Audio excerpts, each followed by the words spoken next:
Welcome, and thank you for downloading this week Take Aim Outdoors, the Bowhunters podcast.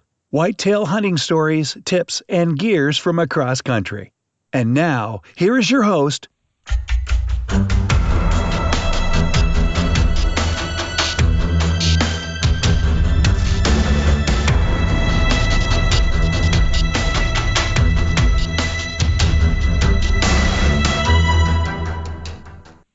All right, boys and girls, we are back and live, brand new Take Aim podcast, and excited to have longtime buddy Anthony Dixon back on the show. What's up, Anthony?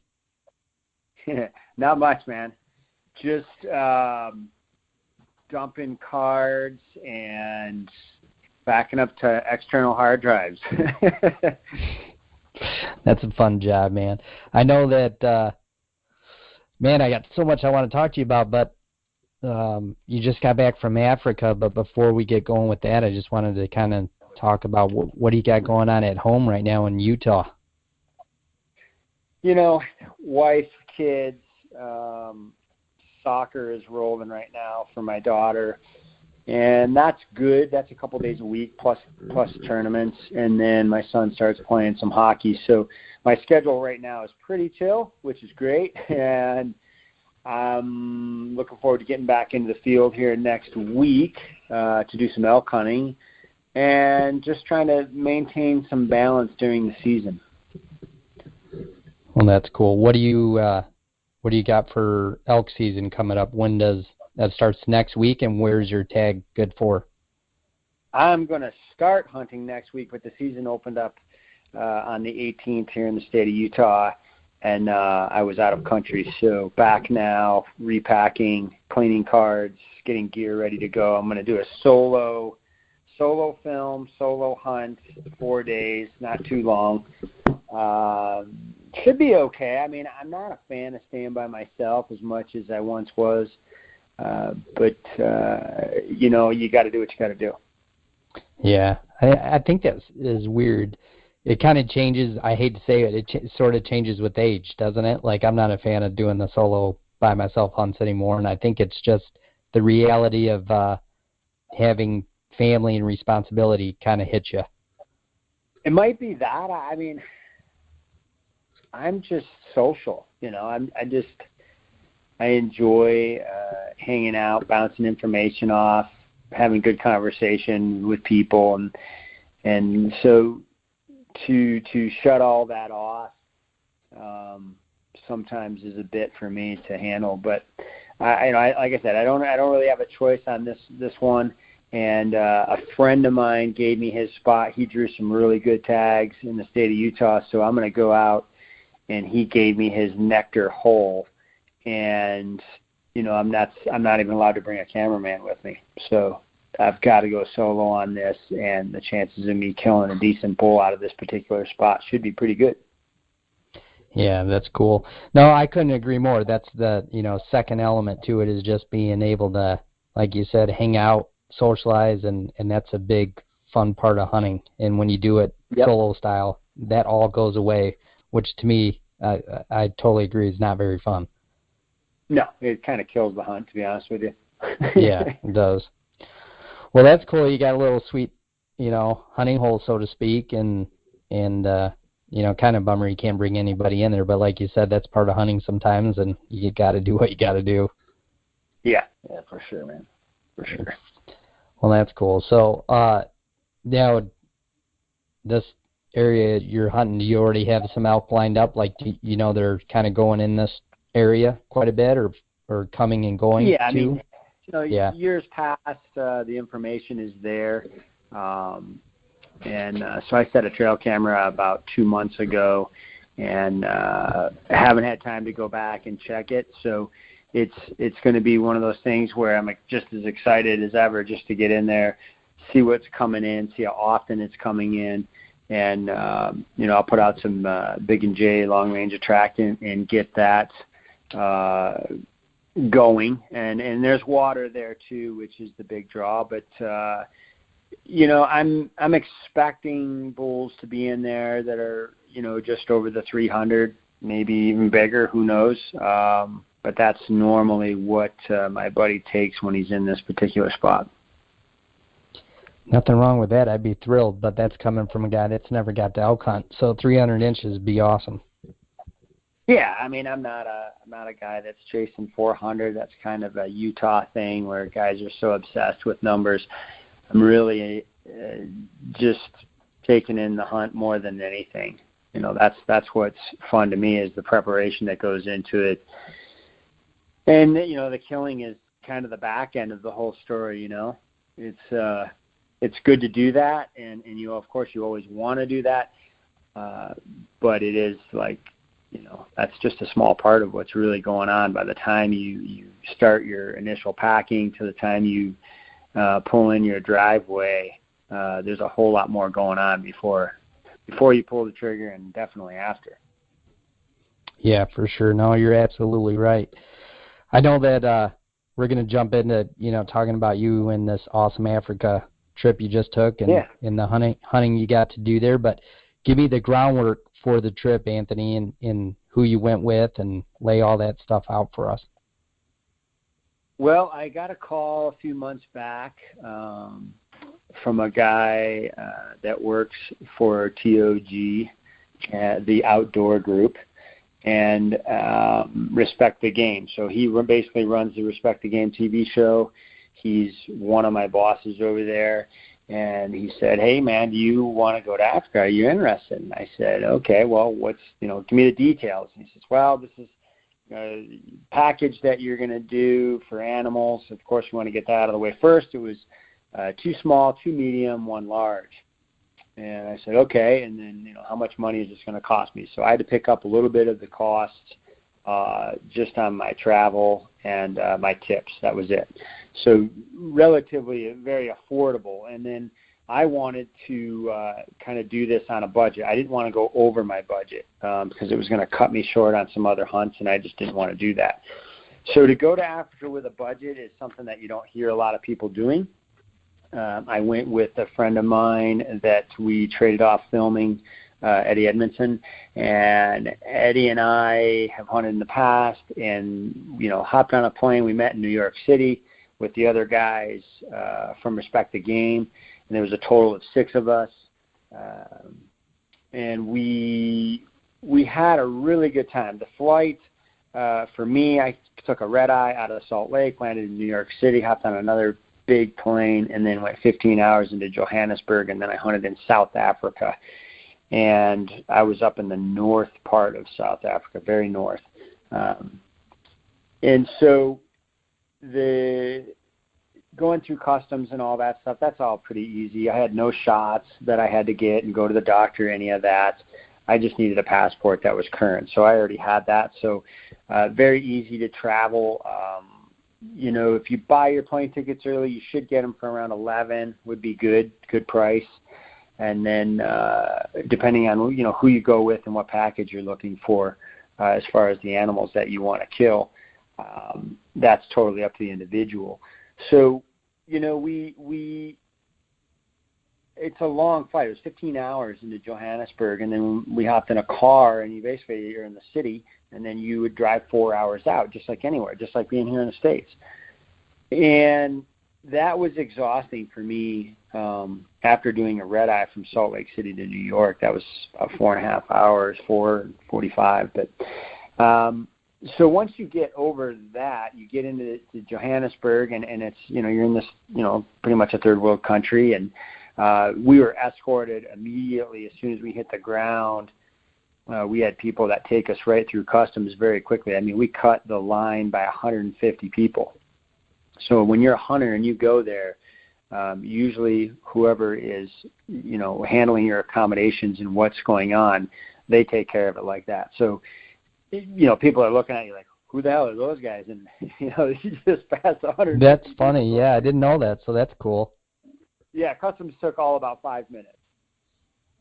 I mean, I guess I stood there for probably 4 minutes, and they look at your passport, and you walk in, you know, and then there's people to get your bags. There's people that are going to help you get to the curb, exchange some currency. The currency is, for their $1, it's 1 to 13. So our dollar goes extremely far there. So when you're tipping people out in the airport, you know, tipping them out, and Ren is the terminology to that's what their money is called. You give them $1 in U.S., that's giving them $13. Wow. So keep that That's in pretty perspective when you travel there. Yeah. And it's a little confusing when you start buying things if you're using the Ren. And I went to the bank, and there's a bank right there in the airport, and you can swap out any money because there's people traveling from all over the world that go through there. So it's very easy to get your money exchanged. And so once we had done that, we loaded into this van. We drove out there 4 hours, and it took, we stopped for a break at their local gas stations, which are a trip in themselves. Just tons of people there. You're white, they're mostly black. So it's good to feel that, I think, for a hunter to go to a place where you're, not, I live in Utah, and it's like crazy here, how few black people really live here in Salt Lake City. But so to go there, it's good. It makes me feel small, and it lets me know that there's a whole big world out there that needs to be seen. And so I enjoyed that part. We pulled into camp. We got unpacked, and it was in the evening, and right outside of our room was 15 impala that were eating. They feed them hay out there, and then we had we had warthogs out there and eland, and there was a whole bunch of animals, And these places, this is high fence. Everything's high fence in South Africa.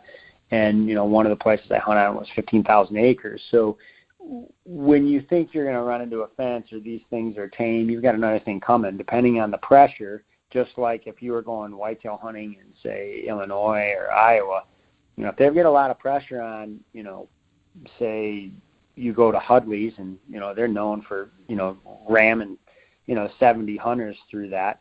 Those deer are skittish. They're moving nocturnal. So same thing on these ranches, and these ranches are a long-term investment for these people. So one of the guys that we hunted on his concession is what they call it. His name was Harvey, and Harvey was a World Bank investor, and so he invested a long time ago in this ranch. And his ranch was manicured beautifully. His 5-star accommodations, which we didn't stay in. We actually just drove to his concessions and used his concessions and killed animals off of there that he needed killed off, i.e. a female water buck I took off of his property. And I also took a female warthog with no babies. So when you go to these places, it's not just a free-for-all. You can't just shoot everything.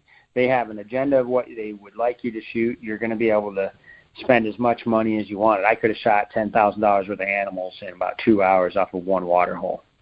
Oh, that's crazy. It's no joke. It's like, and you think, oh, well, Africa, they feed the animals.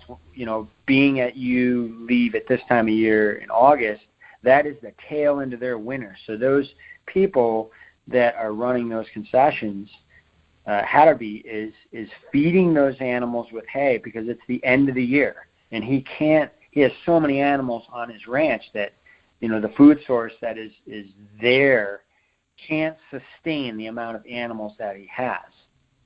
And at that time of year, too, he's trying to manage those animals just like you would manage whitetails on your private property or your private farm.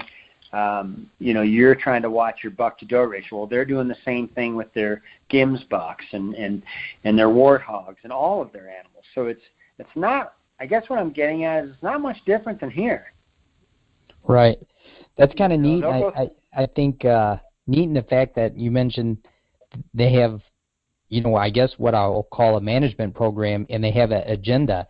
And I think instantly when you hear that, and you as a hunter, Anthony, it probably connected you a little more to the ground and where you're hunting and the people you're hunting with, to be like, well, I'm now a part of this agenda. I'm helping this environment, this concession.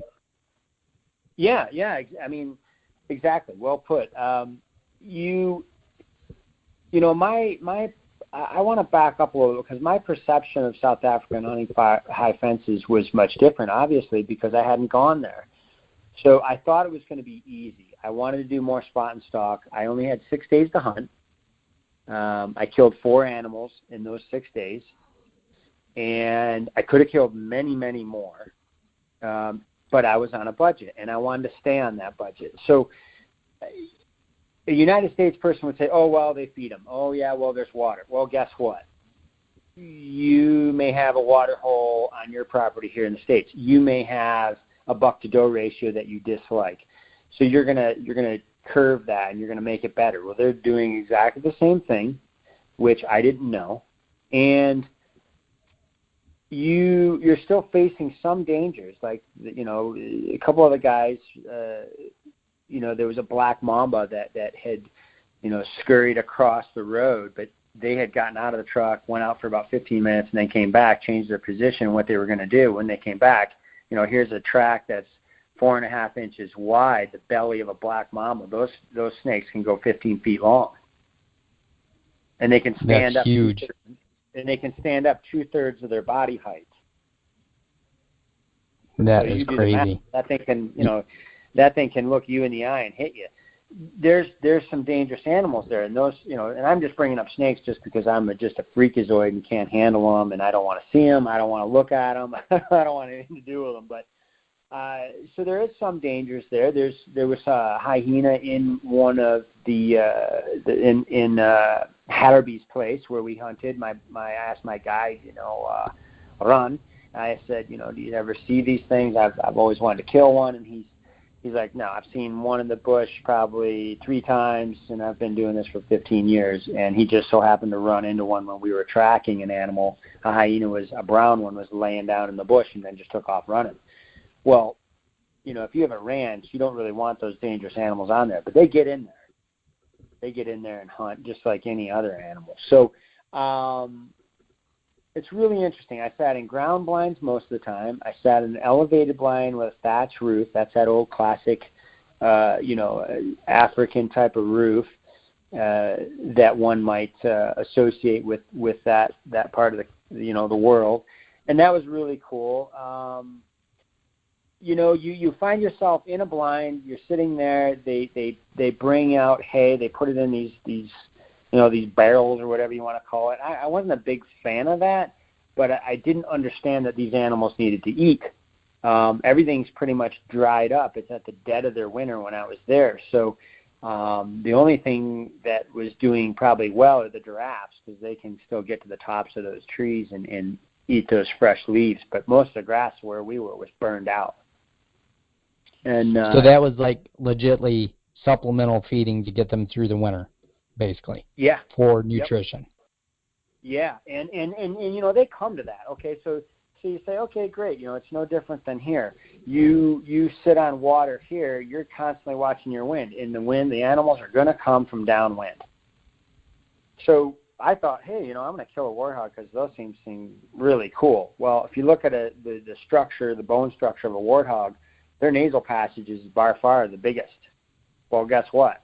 They're tough to kill because that little animal they'll go downwind. I physically watched it, and I watched a big boar. He cut left and smelled, and cut right and smelled 100 yards. He traveled back and forth, and then he never ended up coming in. No kidding. And he had tusks that were like 10 inches long. So they're not dumb.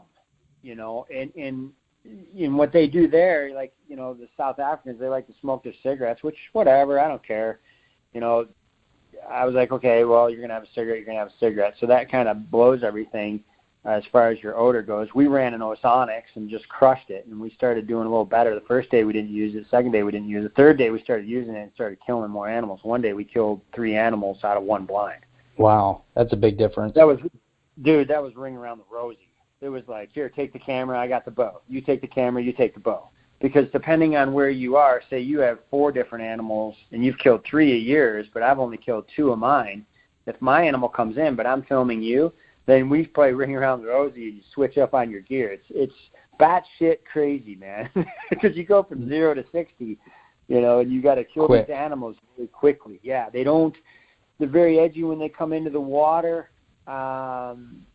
And they don't really relax around the water because they know what happens around the water. They've got predators that are hunting them, and then you've got man that's hunting them. So, that was another thing that was kind of interesting is, the first time I sat in this real hot blind, I didn't enjoy it. It had like indoor-outdoor carpet in it, which some people would think is great. It had these beautiful, warm, nice chairs to relax in. And, they would bring in these 2 coolers that had our drinks in it on ice and plus our lunches on ice. And so you're sitting in there and, like, here comes 25 Impala. And, it's like, holy cow, that one's big. Okay, you're going to grease that. Well, here comes, 15 zebras. And then, here comes a warthog. And here's some guineas. And it's just like a smorgasbord. You don't even know really what's going to come in. So when you say to yourself, like I did, I said, well, I'd probably never kill a zebra. It just didn't seem, it's a horse to me. But when he's sitting right there in front of you and you're just chomping at the bit and you're all locked and loaded, all you want to do is pull the trigger. It's just a gas, man. Yeah, you're hunting. Yeah, it's predator mode. Yeah, you're hunting, and that's on the. And you're checking the list. You're checking the price list on your cell phone. That's what I was doing. I was like, "Is this animal on the list?" I mean, it was a running joke for us, Yeah, we that's didn't funny. Have much on that list. So, my first animal was an Impala, and being from the States, we shoot things. Most of the vitals are a little bit farther back. If the animal is looking to your left, in the States, you can go back 6 inches, 7 inches, where I normally aim behind that leg, drawing a vertical line up the body of the animal, go back 6, 7 inches, and then I shoot in that area. If you do that in Africa, you're gonna hit them in the guts. And I was a little bit far back on my first Impala that I shot, and I shot just a huge one, and I didn't know what I had shot. And my guy's like, you know how fucking big this thing is? And I'm like, nope. I'm just glad I shot one, Right. And they're beautiful, and their horns are amazing. And I was super impressed. He's like, this is over gold medal. I'm like, okay, well, what does that mean? And right. Mine's 61 inches, which is just crazy. Most of them are if you kill a 52, I think that's considered gold. And that's their standard. So, I killed a relatively close to like a 200-inch buck. Holy cow, that's awesome. Yeah, and so, the guide had said to me, hey, I'm going to have to put another hole in this. Do you care? I'm like, no, I don't care. You can put 5 in it. I don't care. The idea is to get my animal. And I was at fault for being a little bit back on that shot. But I would have been fine if it was an animal from the lower 48. So once I got over that, the first day I was ready to go, and shot placement was key. I thought Africa was going to be a breeze. It's not. You got to practice just as much as you'd practice here, but you're going to be more precise. You are shooting at 25, 35, 40, 45 yards away. All those shots are feasible outside of their blinds. Wow. So not easy, but I mean, legitly, you're saying out of a blind practice, you could shoot 45, 50 yards sometimes. Yeah. Wow, that's super cool. Yeah, easily. I mean, it's on there. I would say, most people from the States are afraid to travel outside of this country, and especially rednecks. They seem to be more afraid of it than anybody, for some reason. But I do think that it's good to travel to a third world country where you don't speak the language. It makes you feel small. It makes you realize that there are people out there just like you and I that want the same thing. They want food, water, and they want their kids to grow up in a better environment than what they grew up in. And, I get that. I've traveled out a few times now out of our country, and to me it's always a good eye-opener. To go there and do my job is, going there to get my package and fill those tags, work with the landowners on management. And then, we donated all of our meat to an after-school program that keeps kids, out of trouble. Their parents are working late, just like your parents are here in the States. And, we killed 20 animals out of the 6 guys in 6 days. And it's just a ball. I mean, you're going fast. Like, we never came in either. We leave in the morning. You're in the blind at 9 o'clock, and you don't get out until, probably a half an hour before dark. because they don't like doing any tracking at night. And so that's your day. You'll eat lunch in the blind. Don't go back to the lodge because that takes time, and you should be in the field anyway, just enjoying Africa, all the birds and the sounds. And the more you sit on water, which we sat on a pond that was more like it was kind of like a pond. It wasn't just a tank. And the birds are incredible that you'll see, and their colors are amazing. You're going to want to bring your binoculars for sure, just to be able to, really see the birds. But there's so many different birds. I really enjoyed that part, and their songs are totally different than the birds here in the States. So you hear some of those familiar sounds.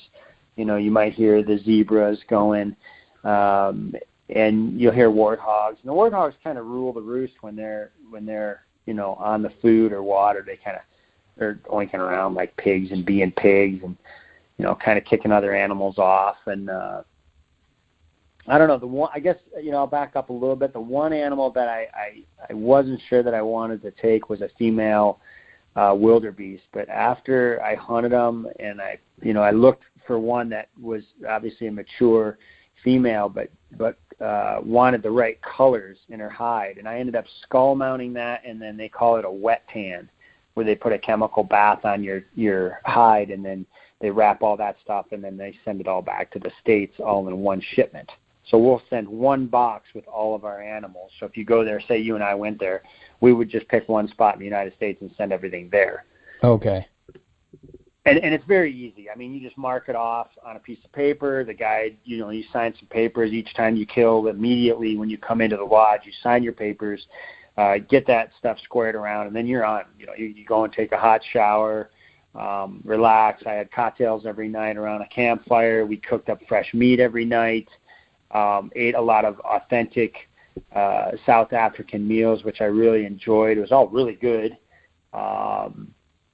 And, the clothes that you do want washed, they wash them. But I only did my street clothes because they used, they don't use non-scented detergents. Right. So you could use the ozonics and dry wash them almost if need be. Yeah, I mean, I personally, what I would do if I was to go there as a hunter. One, if you're going to hunt on water holes, wash your clothes, number one. With some lethal product, and in that way, you're just killing that scent, and then they're clean, and they'll do that for you. So every night when you get home, you'll have fresh, clean clothes. So you only have to bring like 2 T-shirts, 1 pair of pants, and a pair of shorts, and those, and maybe underwear and a pair of socks. Those will get washed every day. Oh, okay. Yeah, that's a big help on packing. Right. Yeah. So you're going to pack super light on your clothes.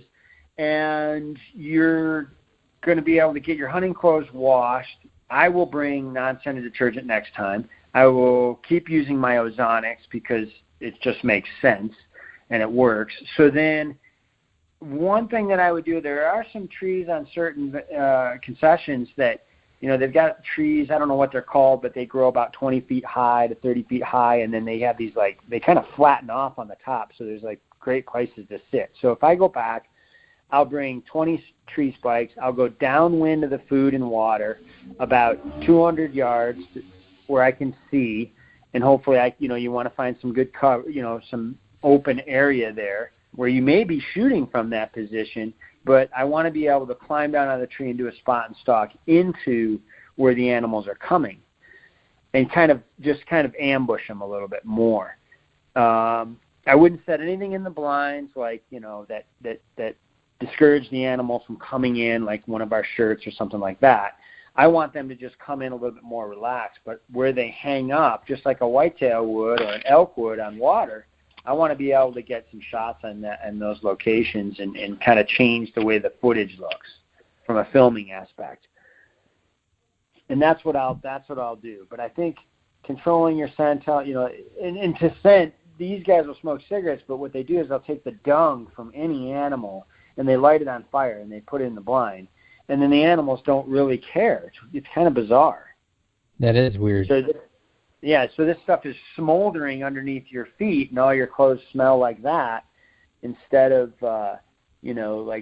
sweaty stuff. Like I would go out and spot and stalk on one concessions that was very dense cover. It was tough. I almost killed a blessed buck, a really huge one, but I made a mistake on the stalk, and then I almost killed an impala that same day in the morning. So you can do spot and stalk there. I would suggest, depending on the guide that you have, at some point you're going to have to switch, and the guide's going to have to be behind you, which sometimes they get a little nervous, because they think they're the man too, you know what I mean? So you got to watch that. So I think there's a couple different ways to hunt there, and that's what I would change when I go back, is to get some different footage of me doing that. But, I went with African Sport Hunting Safaris is who I went with, and I spoke to a lady named Kylie there, and she handles everything, dude. I mean, you don't have to do anything, from your animals to your plane, all of it. They take care of everything for you. That's a nice comfort feature, right? To have somebody kind of be a concierge type of person on a trip that you've never been on. Yeah, and most guys, if you don't travel much as a hunter, like some guys don't, they just hunt their same state every year. Well, if your dream is to go to South Africa and do this, they'll take care of you. And, some questions to ask is, how many concessions would you be hunting? Right. So if I was talking to you and you were the owner, I'd say, I want to know how many concessions are available for us when we're there. I want to know how far away those are from. And I want to write that information down in front of you, because then I have you accountable. Yeah. Yeah, and make them stick to the word. Food. Yeah, I want to know about my food, my lunches. Do I have to come back in the middle of the day, or can I stay out all day? Can I spot and stalk? And then you're going to, I'm going to ask you, I would just say, I want a guide that is going to be able to move in the bush. And if you don't have it, then I don't want to go. Right. And so those people are reading you. You'd be reading me as I ask you these questions, and you're starting to figure out pretty quick that who has I'm a what. type A personality. And I'm writing this stuff down, so I'm thorough. I'm asking all the questions before I even get to you. I just read through these things, and I just check them off. And I want to know, and I want to know what all my costs are. I want to know, so let's go to the package, because someone probably wants to know that. So my package was 2 small animals. So I could kill 2 female warthogs, and their tusks curve up more on a radius, which I like that. Or I could kill 1 trophy boar. Okay. And that's considered a small animal. Yep, that's your small. Now, okay, so medium, is there several animals in that classification of small? Like a diker? Yeah. Or okay. Yeah, you could kill a diker, goes under that, and I think there's a bizbuck or something. I don't know. There's so many different animals there. You got to study your animals before you go. Yeah, for sure you do. But there's like 3 or 4 small ones that you can choose from.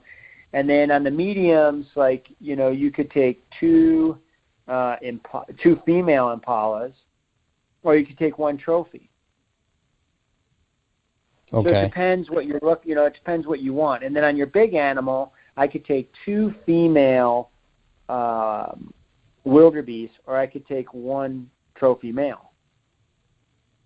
Gotcha. So it's pretty cool. I mean, when you say to yourself, hey, I want a trophy male. If you and I were sitting there and here comes 7, 2-year-old wildebeest and 5 mature cows in there, and there's no bull in there, I guarantee you, I will bet you $1,000 right now, you're going to plug that female. You're going to be like, you're killing that thing right now. Are you ready? And I'm like, yeah, I'm ready. Shoot it. Right. And you got to, and it's hard because they come in and they'll have 7 animals, man, and you're trying to look for nothing can be behind it, because you don't want to hit 2 animals. And so you're looking for that clean shot, man, and there's a lot of animals in there. There could be 15 impala behind it. You're waiting for this option. You can, there was times we'd wait 15 minutes. So 15 minutes of solid pressure where your heart rate's just frickin' rolling. That's exciting, though. Yeah, it's a good rush. So if you can enjoy the rush, you can handle it. You're sitting there, the animal's moving, so you're range finding again, you're moving your sight. I mean, I'm using a slider, so I'm going for more of a precise shot. I'm not going to be holding high or holding low, any of that crap. So it's very fun and super exciting, and you don't need to kill a bunch of males. If that's what your gig is, like, there's some guys that go there with endless pocket money, and they go there with a gun, and like I said, you can burn up some money there if you want, or you can go on a budget. Yeah, that's cool. I mean, that's kind of a nice aspect to be able to shoot some extra animals for the same price, and I would guarantee you, too, like I mentioned earlier, it kind of helps you feel like you're taking part a little more, because I guarantee you, 8 out of 10 guys is always going to go shoot the males. So I got no problem with if I can double the amount of animals I can kill in one trip by shooting females and helping out the environment and the management program. I really don't see a problem with that. I kind of wouldn't mind doing that. Yeah, I mean, it's fun. What you're there for is to have fun. And if you're chasing trophies, you're probably not going to have as much fun, because the trophies are just like here. They don't always come in. Right, that's why they're trophies. Like a heart. My buddy Jeff, my buddy Jeff wanted to kill like a heart buck or something like that. It has the most bizarre looking face, super ugly, with these bizarre horns, and that's what he wanted to kill. And I was just like, I never saw one of those. Wow. I never saw that. So you're never not saw one. Yeah. Yeah, so you need to talk to your outfitter or the person that you're going with. You need to talk to them about the versatility in your package. And you got to write it down, man, because when you get there, like, you might be looking at a zebra. Well, where I was, a zebra cost $3,000, and I'm telling you right now, I would have loved to have shot that thing, but I didn't have the budget. Yeah, I would love to shoot one too, and I didn't know what kind of price structure they were on zebras, but I think they're beautiful animals, and each one's different, even though they look the same. Yeah, so as far as gear goes, so let's just say you're going to go there. I would strongly suggest shooting anything with a 400 grain arrow, nothing less. I would go fixed blade, like slick trick 4-blade standard, something that's going to fly right, that's going to put a good hole in there.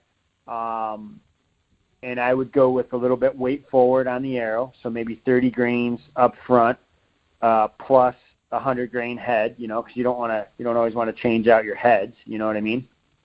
Right. And to go to 125, just weight up the arrow. And then I would be spot on. I would make sure your bow's spot on. Like, when you go there, you're going to be able to shoot it. They usually have targets there to shoot at, like we did. I wouldn't shoot that 20 yards to make sure you're on. I went and shot 75 yards because that tells me exactly what my bow is doing. Because if it's off at 75, it could still be right on at 20. But a few clicks to the left, which I had to do, I had to go 4 clicks out to the left to bring my arrow back to center on target at 75 yards. It just tells me very quickly how my bow is. And I took off my sight, I took off my stabilizer, I took off my quiver and stuff like that. And I had 2 releases, so I made sure that I had extra releases just in case something happened. And that's basically what most of us were killing. One of us, Eddie, was using solid broadhead, so he was just, ripping through everything with that head. He never had an issue. Most of us shot fixed blades. I think we shot some Impala with the Raptor trick and just put some huge holes in them. They have a little bit thinner hide, and it just so happened that's what we were using at the time. We all were shooting different heads at different times. But I think Eddie he was the one that was mainly consistent using solid. Yeah, that's good to know. It's good to know, too, that, that's something you don't think about it as much with being so many animals there, that each one is uniquely different and the hides are different. Yes. So 100% you're right. So it's just safer to just, throw caution to the wind. Shoot a fixed, a 4-blade, something that's going to fly really well. You could shoot a 3-blade. That's fine too. But just, you're looking for that fixed blade, I think, just because you don't know what's coming in. And you may change your mind. You might, I know some guys, when they saw the giraffes, they were like, oh, man, I never thought I'd want to shoot one of those, but I think I would shoot one of those. I mean, it's a very, very expensive animal to shoot. I personally wouldn't shoot one, but I did want to see one, Right. Now, did you, at any point, Anthony, kind of like notice how each group of animals are different, or some herd animals, some are individual, or any of that stuff did you take in kind of? The ostriches that were in, they were just kind of bizarre. They're just a humongous bird. And they all do act a little bit different, just like you would expect from species to species. They're all jittery when they come in on the water. They're not very relaxed. When you see an impala stretch out to get a drink of water, and then he'll drink for like 1, 2, and then he pulls off and looks around, he knows that there's trouble there. And that's okay. You just want, you want to shoot a bow that's, I'm shooting at like 298 or 289, excuse me.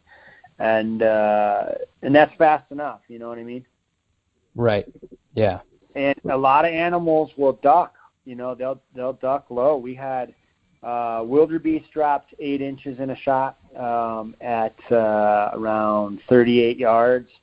Obviously when they're in that 20 range, I aimed just at the top of where the leg kind of joined, about 4 to 6 inches there is what I did. And, you're hoping for the best, but they're just like whiteys, man. A lot of these animals are a lot like whitetail. They can duck, 8 to 10 inches, on a shot. Yeah, that's cool. I mean, to me, that means they're very admirable animal to hunt. They're with it. They're very testy. Yeah, that's cool. Not easy. And, some of the venues we went to, you drive around in the truck and the animals were pretty relaxed. On Hatterby's place, you wouldn't see anything driving around. But he also had the dirt that was more conducive for spot and stalk, which I was dying to get out there. I could see, 500, 800 yards in these grassy, open areas with trees like every 30 to 40 yards. So you could hide behind them. But, here we go. The grass is 25 inches high. If you're on the ground on your knees and you're spotting and stalking and you're cruising, it's dry there. It's like a beach, so it's red sand, which is really tough to see blood. And then you got all this dry grass at 24 to 30 inches high. Well, guess what's in that grass? Snakes. All kinds of predators. Yeah, man. So I'm like, you do want to get down and do some spot and stalk, but do you? Yeah, do you really? Yeah. Yeah, you really got to be committed, man, because you get hit by a black mamba, you aren't walking away from that. You're dying. You're swelling up. You're trying to slow your heart rate down, and you're trying not to move. And, here you are 4 hours from, any type of civilization, and you're not getting a life flight. That's not coming. That doesn't make sense. Yeah, you're right. You're probably not getting out of there in good shape. It's not probably. Yeah. It's not happening. It's not coming. So are you going to live for 4 hours, from getting hit by a snake like that? I don't know. Yeah, I don't know if that's worth it. Jeez. That gives a whole new element to spot and stalk. Yeah, so being in a tree, I think next year, I definitely, I think what's going to happen is so many people from respect the game are going to go back, tell everyone how great it was, and then other people are going to want to go, and then I won't be able to go next year, which will just totally suck, man, because I really enjoyed myself. I do suggest anyone to go there and try it, and you can do it on a budget. Can I tell you what that budget would be? No. It might be $6,000, but God, I know guys that go, they'll go hunting a mule deer for $6,000. or Yeah, 3,000. or an elk hunt. I mean, for me to head to New Mexico right now is 5, so. Yeah, and I know, West. And the way to look at it, like you're kind of getting at, is that's one animal. That's one animal in North America versus going to Africa and getting, potentially 5 or 6.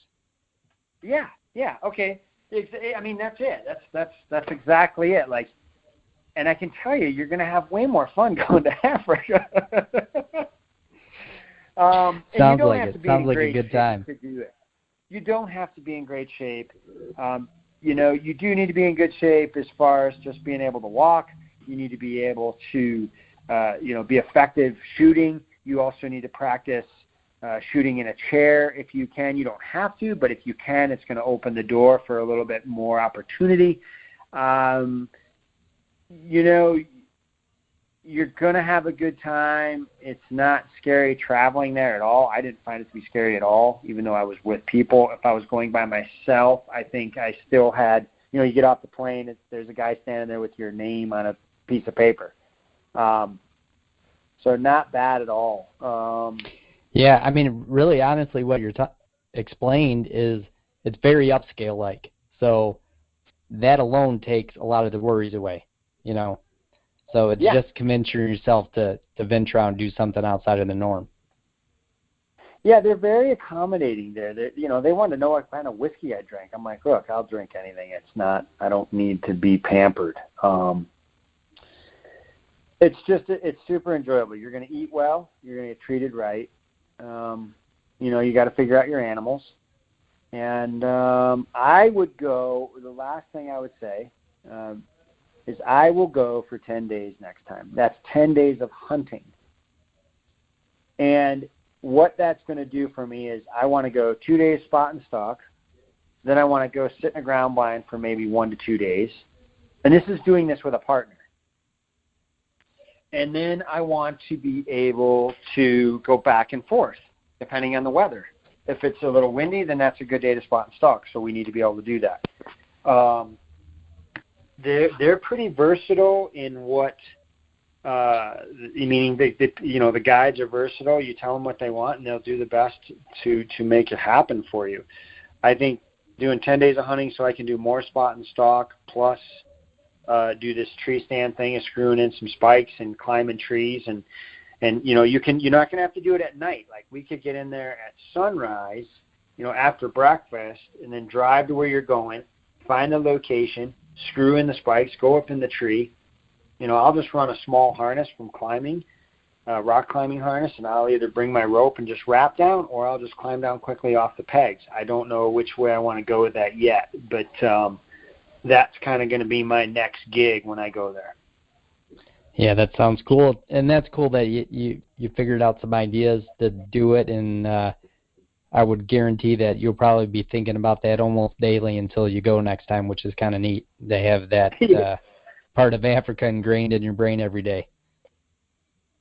Yeah, I mean, for guys like yourself and Scotty, I just think you guys would go crazy. You're just gonna have fun. You're just gonna have fun. And here's another thing, so you don't have to mount everything. I am gonna bring back my warthog, just so you know. I had the skinners take the tusks out, and I put them in my bags, and I brought them home with me. My Impala will get shipped back, the horns, and the hide will be that liquid dip.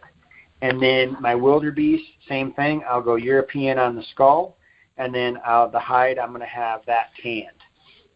Right. And just lay on the floor or lay over a table, because they're absolutely beautiful. I shot a blue wildebeest, just for the record. So that's where you get that gray body with those black vertical lines in it. And I sat and waited for the one that I wanted that was really distinct lines and color. So, and they're just really cool. So, super cool animal. Actually, one that's on my hit list, and I think it's maybe even underappreciated, but I have a big appreciation for those wildebeest. They're pretty badass. Dude, I'll hook you up with Kylie, and you want to go. go with her. You got it in because of me. She'll take good care of you. Tell her you want to kill 2 female wildebeest. They're just going to be like, okay, cool. That's what they need. They need help with that stuff. It's, the trophy hunting, there's tons of people that want to do that. Right. Yeah, for sure. But there's not a lot, and then on your Impala, you could take 2 females, which, you know what, on that one, just take the trophy because there's good trophies there. You're going to see Impala almost at every concession. And, your warthog you could be picky on. But I went at the time of year when it's warm, but it was cool, temperature-wise. The one morning it was like 44, 45. Yeah, that's awesome hunting weather.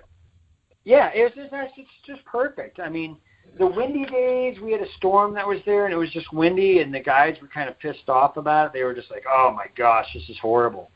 The animals still needed to eat, and they still needed to water. So on those days where you have weather, go sit the water. But on those prime days where the guides are happy about the weather, go spot and stalk. Yeah. Because you do have swirling wind there. It's not like, oh, yeah, I'm in Omaha, Nebraska. The wind's just pumping out of the west at 7 miles per hour. Nope. This is swirling. Right. Totally different. Yep. It was not an in-the-bag hunt by all means. Oh, man. Well, thanks, Anthony, for sharing. I hate to let you go, but we're up on time, and I got a meeting here in a few minutes at work. But, man, sounds like a great trip. Obviously, we'll be talking again soon, but thank you for your time, and thanks for sharing in detail, like, all the cool stuff you did and all the stuff you learned, which is a huge part of the experience. Anytime, brother. I love doing the shows. Keep doing them. I enjoy listening to them. And, if anyone's got any questions or anything, you can, feel free. They can give me a call. Just give me a heads up that they are going to call me so I know the number coming in is one that I do want to answer. And, any questions, just, let your fans or the people that listen, your listeners, I guess I should say, we can talk. Absolutely. And everybody, the show's live every week on the Outdoor Podcast channel or podbros.com. Check it out. And thanks again, Anthony. We'll talk soon. Later, bro.